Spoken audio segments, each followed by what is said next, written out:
Hello students, कैसे हैं आप सब। आई होप आप सब अच्छे होंगे और अपनी पढ़ाई भी अच्छे से कर रहे होंगे मन लगा के। तो बच्चों, क्लास 9th का मैथ्स हम कर रहे हैं आज, और मैं विकास आईसीटी वर्चुअल क्लासरूम से। तो बच्चों, क्लास 9th में जो मैथ्स में हम करने वाले हैं, एक नया टॉपिक है बच्चों, स्टैटिस्टिक्स यानी सांख्यिकी। तो कुछ बेसिक इंट्रो टाइप, कुछ बेसिक चीजें हम सीखेंगे कि होता क्या है सांख्यिकी, क्या क्या चीजें हम इसमें पढ़ने वाले हैं, कौन सी टर्म्स यहाँ पे इंपॉर्टेंट हैं और इसको क्यों पढ़ने वाले हैं। कुछ बेसिक चीजें यहाँ पे सीखने वाले हैं हम। क्वेश्चंस वगैरह तो अगर टाइम बचा तो लास्ट में एक आधा करके हम चीजों को मैं दिखाऊंगा आपको, लेकिन बेसिकली हमें यहाँ पे इसका इंट्रोडक्शन करना है, समझना पड़ेगा। सबसे पहले तो ये पढ़िए। तो बच्चों, सबसे पहले आपको ये जानना, स्टैटिस्टिक्स यानी सांख्यिकी है क्या। तो स्टैटिस्टिक्स क्या है, लिख लीजिए, डेफिनेशन में लिखवा देता हूं आपको, उसके बाद हम इसको समझने की कोशिश करेंगे। काफी important. Statistics is the study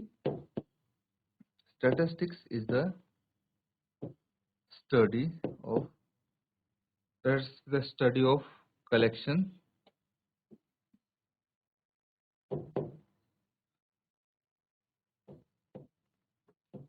organisation, collection, organization, analysis and interpretation of data। तो बेसिकली बच्चों, स्टैटिस्टिक्स क्या है, स्टैटिस्टिक्स यानी सांख्यिकी क्या है। तो सांख्यिकी कोई डाटा की स्टडी करते हैं, उसको इकट्ठा करते हैं, डाटा को कलेक्ट करते हैं। ऑर्गेनाइजेशन, उसको डाटा को ऑर्गेनाइज करते हैं, फिर उनका एनालिसिस करते हैं, इंटरप्रेट करते हैं, उसको उसको बोलते हैं स्टैटिस्टिक्स। और डिटेल में इसको डिस्कस करेंगे, लेकिन सबसे पहला सवाल जो आपके मन में आ रहा होगा वो आ रहा है कि भाई ये क्या चीज है, डाटा, व्हाट इज डाटा, है ना। सबसे पहला सवाल ये आ रहा होगा। तो डाटा के बारे में भी हम लिख लेते हैं ताकि आपको आसानी हो समझने। डाटा क्या होता है, a piece of information,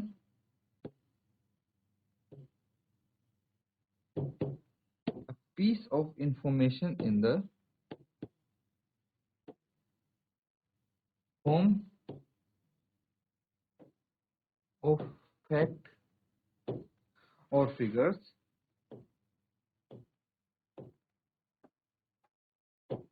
fact or figures collected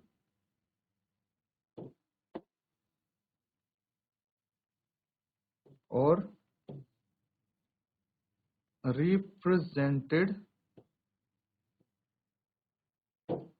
represented for any specific purpose is called data. ठीक है, डाटा यानी आंकड़े। ठीक है, डाटा को हम आंकड़े भी बोलते हैं। तो बेसिकली क्या होता है डाटा, सबसे पहले डाटा को समझिए। डाटा होता है बच्चों piece of information in the form of fact or figures collected or represented for any specific person is called data। तो डाटा यानी आंकड़े, मतलब कोई भी इंफॉर्मेशन। ठीक है, किसी भी चीज की इंफॉर्मेशन आप इकट्ठा करते हैं इन फॉर्म ऑफ फैक्ट, कोई तथ्य हो या फिर कोई फिगर हो, आकृति बना के आप दिखा रहे हो और उसको इकट्ठा करके उसको दर्शाया गया हो, रिप्रेजेंट किया गया हो किसी पर्टिकुलर पर्पस के लिए। ठीक है, किसी कारण के लिए उसको रिप्रेजेंट किया गया हो, उसको हम डाटा बोलते हैं। चलिए एक एग्जांपल की मदद से इसको समझने की कोशिश करते हैं कि डाटा होता क्या है। बच्चों, आपने टेस्ट दिया क्लास में, ठीक है। क्लास टेस्ट हुआ आपका कोई, जैसे मान लीजिए मैथ्स का आपने टेस्ट दिया है, इससे पहला चैप्टर जो आपने कंप्लीट किया है उसी चैप्टर का मान लीजिए आपका टेस्ट हुआ है 10-10 मार्क्स का, तो हर एक बच्चे के अलग-अलग मार्क्स आएंगे। हो सकता है एक दो बच्चों के सेम हो, लेकिन सबके अलग-अलग नंबर आएंगे। तो बच्चों वो क्या हो गया, वो आपके पास एक डाटा हो गया, ठीक है, जिसको इकट्ठा करते हैं। जैसे कोई टीचर आते हैं आपके पास, वो पूछते हैं कि अपने अपने मार्क्स बताइए। वो एक पेन पेपर लेते हैं और उस पे आपका नाम लिखते हैं और सामने मार्क्स लिख देते हैं, और फिर जितने में से आए यानी टोटल मार्क्स लिख देते हैं। सबका नाम लिख के एक वो शीट पे रख लेते हैं। That is known as data, ठीक है, वो भी एक डाटा है। क्या है वो? पीस ऑफ इंफॉर्मेशन है। भाई इंफॉर्मेशन है कि किस बच्चे ने कितना स्कोर किया। उससे क्या पता लगा कि भाई आपको कितना चैप्टर समझ में आया है, कितना आपको चीजें याद हैं उस चैप्टर की।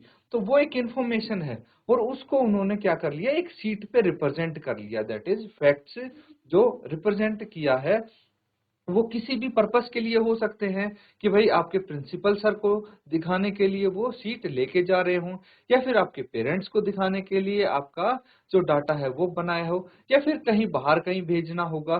तो कोई एक पर्टिकुलर पर्पस होता है जिसके लिए हमने ये इकट्ठा करते हैं डाटा, यानी आंकड़े जो इकट्ठा कर रहे हैं। बहुत सारी चीजें आ जाती हैं। जैसे एक और एग्जांपल मैं बताता हूँ, भाई जनगणना के लिए लोग आपके वहां आते हैं, है ना, आपसे पूछ के ले जाते हैं कि कितने आपके यहाँ मेंबर्स हैं, फैमिली में कितने लोग हैं यहाँ पे, है ना, और मेल कितने हैं, फीमेल कितने हैं, बच्चे कितने हैं, बूढ़े कितने हैं। वो क्या है, डाटा इकट्ठा करती है गवर्नमेंट। तो वो भी आंकड़े हो गए। और बताता हूँ मैं आपको, भाई लिटरेसी रेट, ठीक है, मतलब कितने लोग पढ़े लिखे हैं, कितने लोग नहीं पढ़े हुए। That is known as data, वो डाटा। और बताता हूँ, मान लीजिए आपकी क्लास में है, आपके स्कूल में है मान लीजिए, और स्कूल से बच्चों से पूछा गया कि कौन अलग अलग कौन से स्पोर्ट्स खेलता है। मान लीजिए आप क्रिकेट खेलते हैं, आपके साथ वाला बच्चा फुटबॉल खेलता है, एक बास्केटबॉल खेलता है, कोई हॉकी खेलता है, कोई बैडमिंटन खेलता है, किसी को एथलेटिक्स पसंद है। तो ये अलग अलग स्पोर्ट्स आपको पसंद है, तो आपका नाम लिख दिया, उसके आगे कौन सा स्पोर्ट पसंद है। वो क्या हो गया, एक डाटा हो गया, आंकड़े हो गए।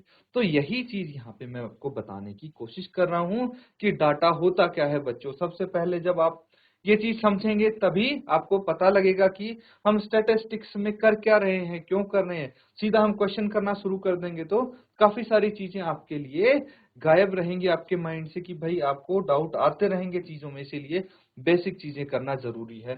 तो डाटा सबको समझ में आया, डाटा होता क्या है। चलिए अब स्टैटिस्टिक्स पे आते हैं वापस, ठीक है। इसके डेफिनेशन कर रहे थे हम। Statistics is the study of collection, organization, analysis and interpretation of data. ये जो आंकड़े हमने इकट्ठा किया है, उसके बाद इसकी हम सांख्यिकी बना सकते हैं। कैसे? भाई इस डाटा का को इकट्ठा किया, उसको ऑर्गेनाइज करेंगे, फिर ठीक है, लिख लिया शीट पे, शीट पे लिख लिया कि भाई ये डाटा है क्या। क्लियर है? शीट पे लिख लिया। उसके बाद मान लीजिए अलग अलग आप स्पोर्ट्स खेलते हैं, तो सबका नाम लिख लिया, उसके आगे स्पोर्ट लिख दिया।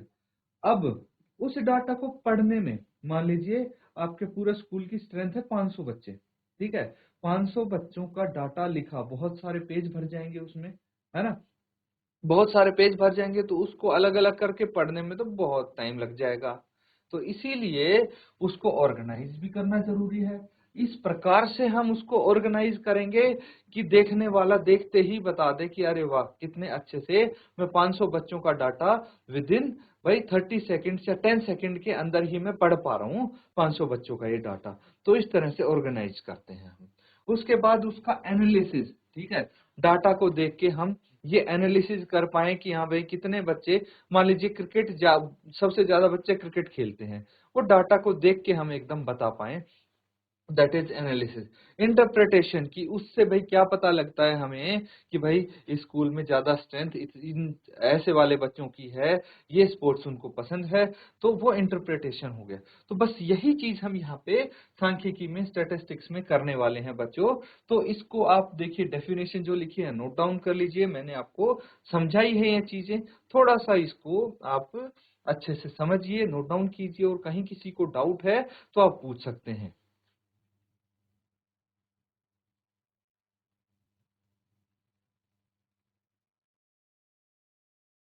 तो बच्चों कर लिया, ये सब नोट डाउन तो कर लिया है आपने। देखिए, इसी के साथ मैं आपको दो चीजें और बता देता हूँ। जो ये डाटा होता है, इसमें दो टाइप का डाटा आता है। एक तो आता है प्राइमरी डाटा,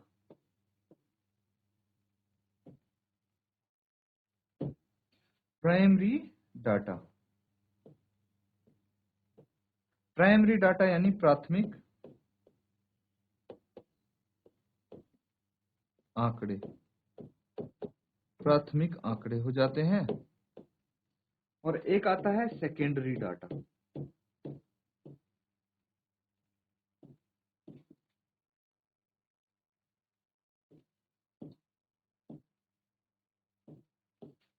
इसको हम बोलते हैं गौण आंकड़े।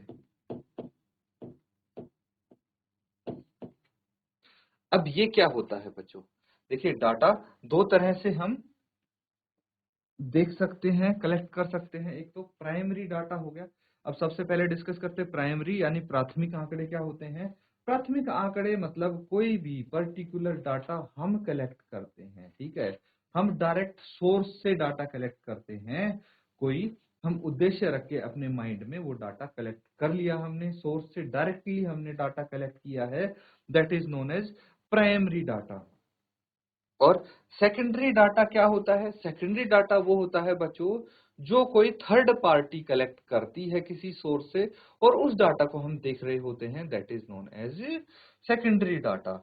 तो यहाँ पे चीजें थोड़ी सी बेहतर तरीके से समझने के लिए आप ये समझ लीजिए कि आपकी क्लास के जो मार्क्स आए हैं, ठीक है, आपके जो मार्क्स आए हैं वो आपके टीचर कलेक्ट कर रहे हैं आपसे डायरेक्टली, ठीक है। डायरेक्टली आपको बुला बुला के आपसे नंबर पूछे जा रहे हैं, भाई आपके हर सब्जेक्ट में, ठीक है, हर सब्जेक्ट में कितने कितने नंबर आए हैं वो आप बता दीजिए, और वो नोट डाउन कर रहे हैं। That is primary data, direct source से कलेक्ट हो रहा है, डायरेक्ट आपसे वो डाटा कलेक्ट हो रहा है।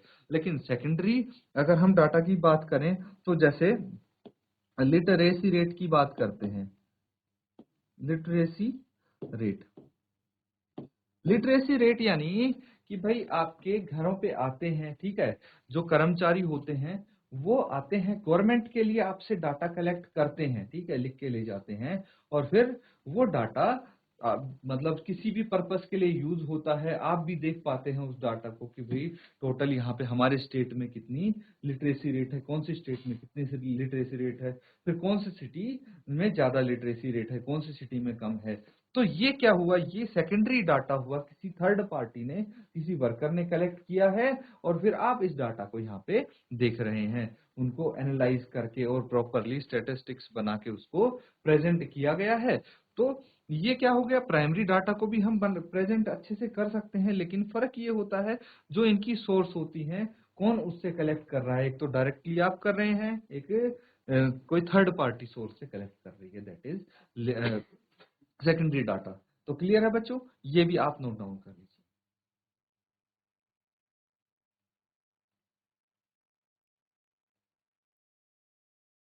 तो बच्चों इसमें किसी को डाउट है तो पूछ सकते हैं। समझ में आ गया बच्चे आपके? तो किसी को कोई डाउट नहीं है, बहुत अच्छी बात है। आगे हम करते हैं। देखिए, कुछ चीजें और हैं, जैसे यहाँ पे एक आता है अनऑर्गेनाइज्ड डाटा, अनऑर्गेनाइज्ड डाटा होता है, ठीक है, और एक आता है ऑर्गेनाइज्ड डाटा,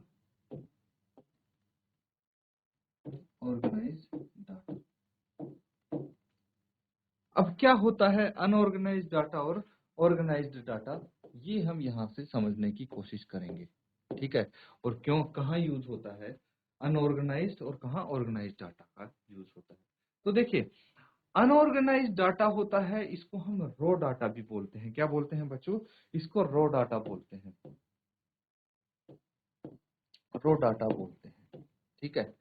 तो यहाँ पे जैसे कोई थोड़ा सा डाटा है, मान लीजिए आपकी क्लास में भाई 10 स्टूडेंट हैं, 15 स्टूडेंट्स हैं, तो उनके गणित के अंक हम कैलकुलेट कर रहे हैं, ठीक है। तो क्या यहाँ पे लिख सकते हैं आप, की परीक्षा गणित की परीक्षा में 10 विद्यार्थियों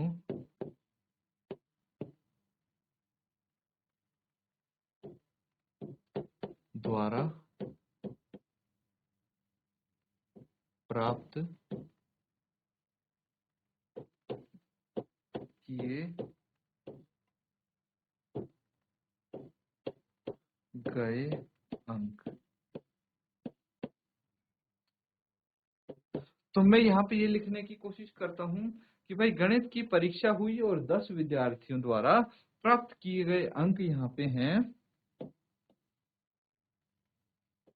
30, 65, 92, 74,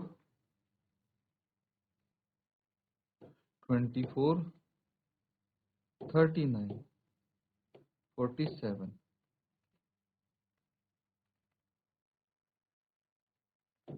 86, 79, 82। 3 ये हो गए, 5, 6, 7, 8, 9 और 10। 10 स्टूडेंट्स का डाटा आपके सामने है। तो इस तरह से आपके सामने कोई डाटा यहाँ पे गिवन है, ठीक है। तो एक काम करते हैं,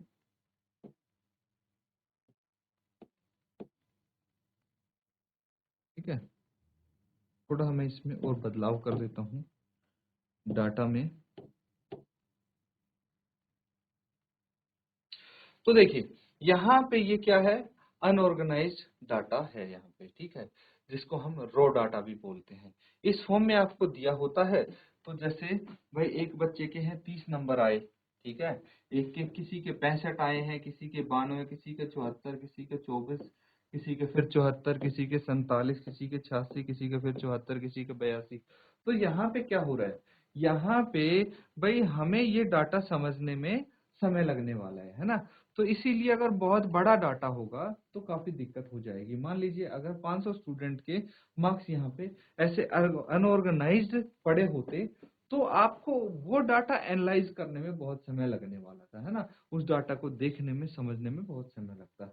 इसीलिए हमारे पास जरूरत होती है हमें ऑर्गेनाइज्ड डाटा की। ऑर्गेनाइज्ड डाटा अलग तरीके से काम करता है। तो सबसे पहले हम पढ़ रहे हैं अनऑर्गेनाइज्ड डाटा के बारे में, ठीक है बच्चों। तो एक बार इसको एग्जांपल जो मैंने दिया है इसको नोट डाउन करो, फिर मैं बताता हूं कि इसमें किस प्रकार से हम काम करते हैं और ऑर्गेनाइज्ड डाटा में क्या क्या चीजें आती हैं।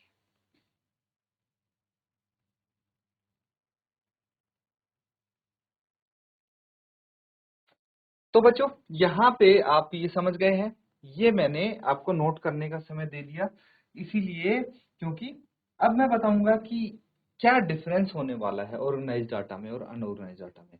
अब देखिए सबसे पहले रो डाटा क्या हुआ। रो डाटा को अगर आपको हिंदी में नहीं पता है तो लिख लो यथा प्राप्त आंकड़े। क्या हो जाता है,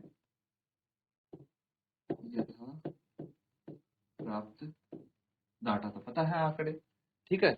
और अनऑर्गेनाइज भी पता है आपको, अवर्गीकृत आंकड़े, अवर्गीकृत आंकड़े हो जाते हैं। अब देखिए यहाँ पे ये डाटा आपको दिख रहा है, तो आप मुझे ये बताइए सबसे कम अंक किस विद्यार्थी को मिले हैं, मतलब कितने मिले हैं, और सबसे अधिक अंक किसको प्राप्त है, कितने प्राप्त हैं, ठीक है। तो इसके लिए हम क्या करेंगे, इसके लिए हमें सर्च करना पड़ेगा। सबसे कम क्या है, अभी 30 है, 30 से कम कोई दिख रहा है हमें, 24 दिख गया, 24 से कम कोई दिख रहा है नहीं, तो सबसे कम अंक 24 है, ठीक है। उसके बाद सबसे अधिक अंक पूछे गए हैं, सबसे अधिक अंक देखते हैं, भाई 65 है, फिर 92 है अभी तक सबसे अधिक अंक, फिर यहाँ देखेंगे और कोई नहीं है, 92 सबसे अधिक अंक है। तो क्या हुआ, थोड़ा सा समय लगा हमें ये पता करने में, क्योंकि डाटा भी हमारे पास सिर्फ 10 ही स्टूडेंट्स का था। अगर सोचो यही 100 स्टूडेंट्स का होता तो हमें अधिक समय लगता, और यही डाटा 10,000 बच्चों का होता तो बहुत ही समय लगने वाला था हमें ये पता करने में कि किसके अधिक अंक आए किसके कम अंक आए। लेकिन इसी डाटा को अगर हम अरेंज कर देते हैं भाई असेंडिंग ऑर्डर में, ठीक है, असेंडिंग ऑर्डर में हम इसको अरेंज कर देते हैं। असेंडिंग ऑर्डर समझ गए बच्चों, बढ़ते क्रम में इसको ऑर्गेनाइज करने की कोशिश करते हैं। तो सबसे पहले 24 आएगा, 24 से बड़ा क्या है, 30 है, 30 लिख दिया। फिर 30 से बड़ा क्या है बच्चों? 47, 47 है, तो यहाँ पे 47 हम लिख देंगे। 47 से बड़ा फिर क्या है बच्चों? 65 है, 65 लिख दीजिए। 65, फिर 65 से बड़ा क्या है? 74 है, लिख दीजिए। 74, फिर 74, फिर 74, फिर उसके बाद है 82 और फिर 86, है ना? 82 फिर 86। ये 10 नंबर्स हो गए। 1 2 3 4 5 6 7 8 9 10, 10 अंक हो गए। अब इसको छोड़ दीजिए, आप सिर्फ ये देख के बताइए कि सबसे अधिक अंक और सबसे कम अंक कितने कितने हैं। तो सबसे कम अंक 24 है, सबसे अधिक अंक 92 है। कितनी देर लगी? 1 सेकंड में आपने देखते ही बता दिया। तो यही फर्क होता है बच्चों। अनऑर्गेनाइज्ड डाटा जो रो डाटा होता है उसमें आपको मेहनत ज्यादा करनी पड़ती है उसको देखने के लिए, एनालाइज करने के लिए। ऑर्गेनाइज्ड डाटा में कम मेहनत होती है।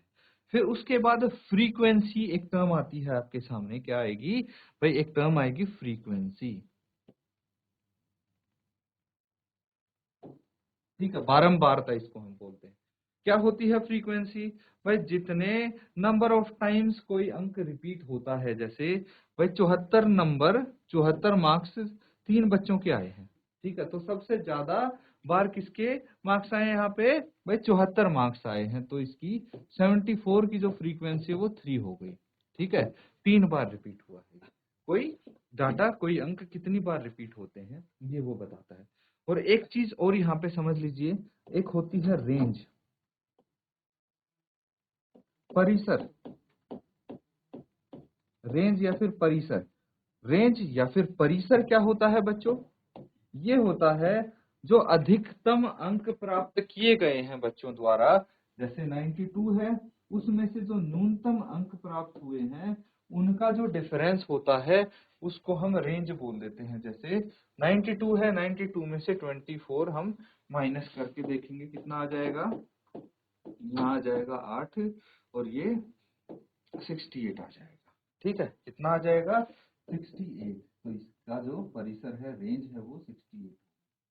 क्लियर है बच्चों? तो इसको आप नोट डाउन कर लेंगे। ठीक है,